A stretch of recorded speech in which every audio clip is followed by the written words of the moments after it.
Long ago, in the warm heart of a green African village, there lived a farmer named Baba Bello.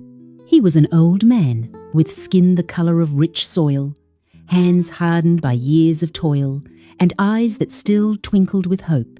His life was simple. He lived in a tiny hut, wore the same woven wrapper year-round, and owned only a hoe, a goat, and a tiny patch of land.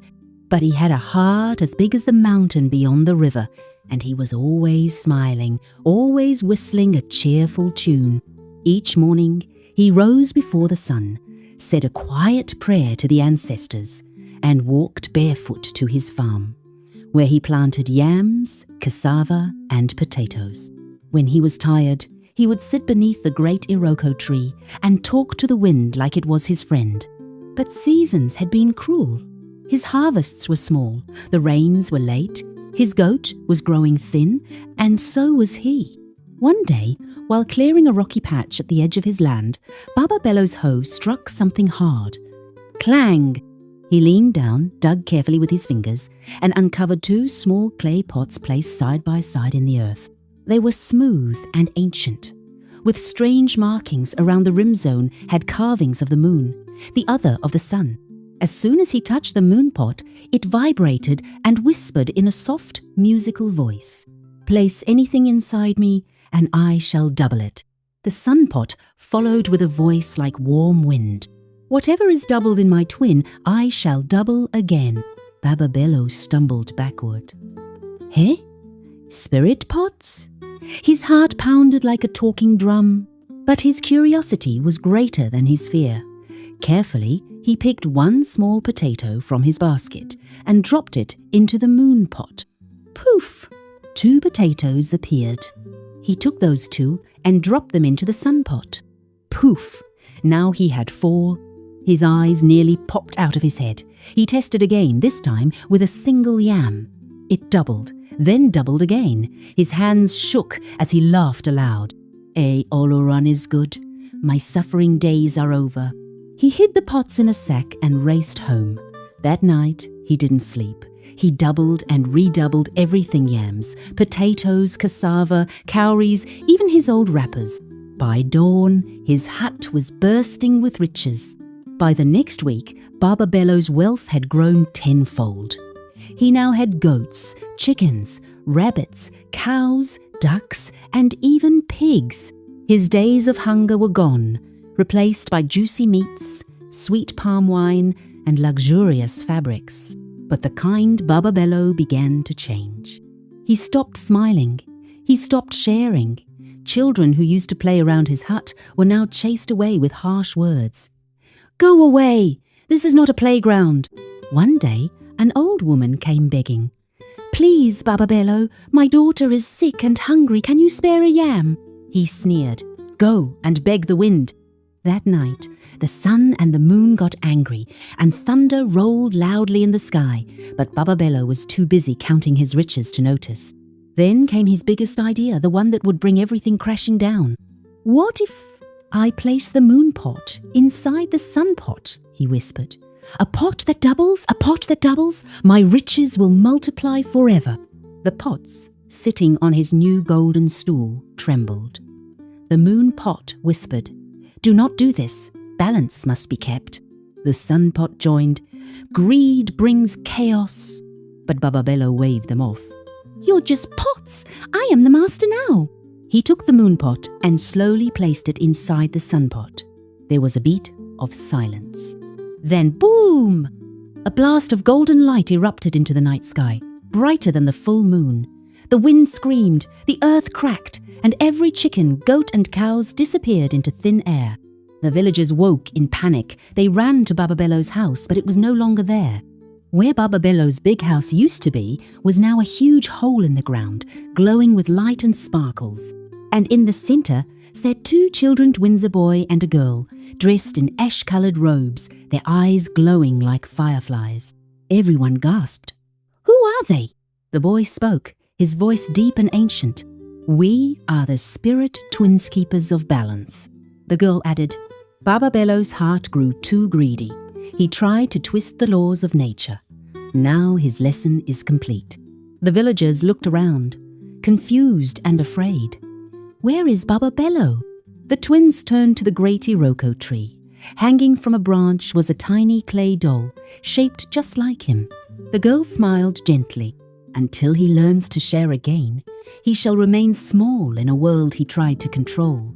The boy raised a hand, and a strange tree grew instantly from the center of the hole. Its fruit sparkled like gold, but could only be picked by someone with a generous heart. As the seasons changed, Baba Bello hung silently on the branch of the great iroko tree, a tiny clay doll, barely the size of a mango.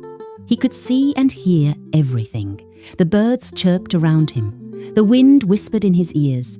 The villagers walked by, laughing, sharing, helping one another. Children danced beneath the tree that now bore magical fruit, but none could see him.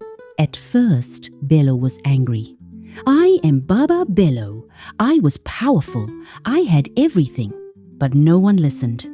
Days turned into weeks, weeks into months. Rain fell, the sun burned, and still he hung. One day, a little girl named Ara wandered under the tree. Her dress was torn, her belly empty.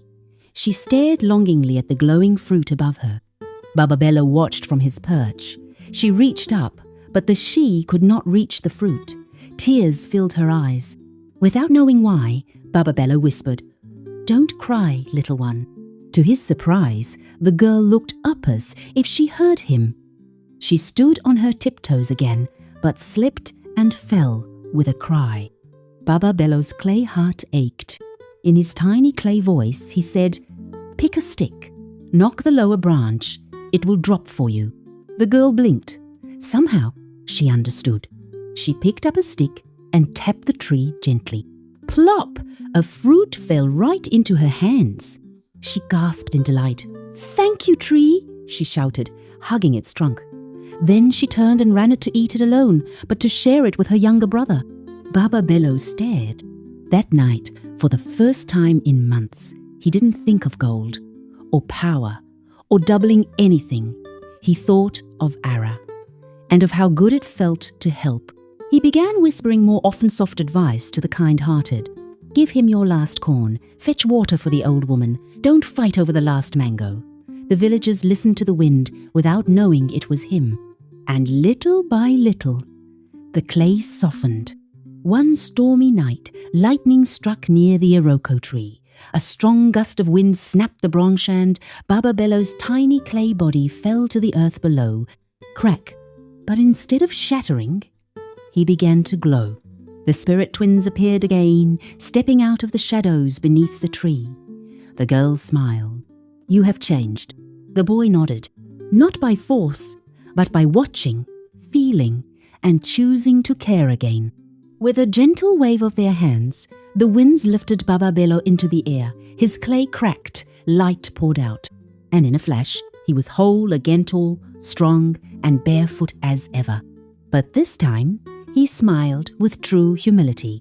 The next morning, the villagers found him walking into the village square with a basket of food on his head. "A gift," he said, placing it down, "for anyone in need." They stared in shock. "Baba Bello, is that you?" He nodded. "A second chance is a gift. And now, everything I have, I will double by sharing." From that day forward, Baba Bello became a legend not because he once owned magic pots, but because he became the heart of the village. He taught children how to plant, he cooked for elders, and every market day he gave without expecting anything back. And whenever someone grew greedy, they would hear a whisper in the wind. Only what is shared truly multiplies. Moral lesson 1. Sharing makes magic grow. When you share what you have, even if it's small, it multiplies in joy and kindness, just like the magic fruit that only grew for kind hearts. 2. Greed can take away everything. Wanting more and more without thinking of others can lead to losing it, like Baba Bello when he tried to double the pots and everything exploded. 3. Power without wisdom is dangerous. Just because you have something special doesn't mean you should use it carelessly. Baba Bello had magical pots, but without wisdom, he caused his own downfall. 4. True change starts from the heart.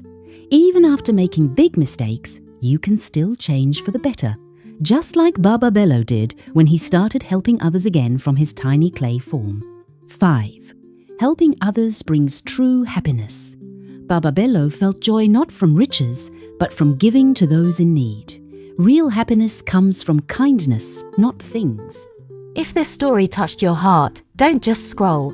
Hit that subscribe button and join our growing family so you never miss the next magical adventure. Thank you for watching.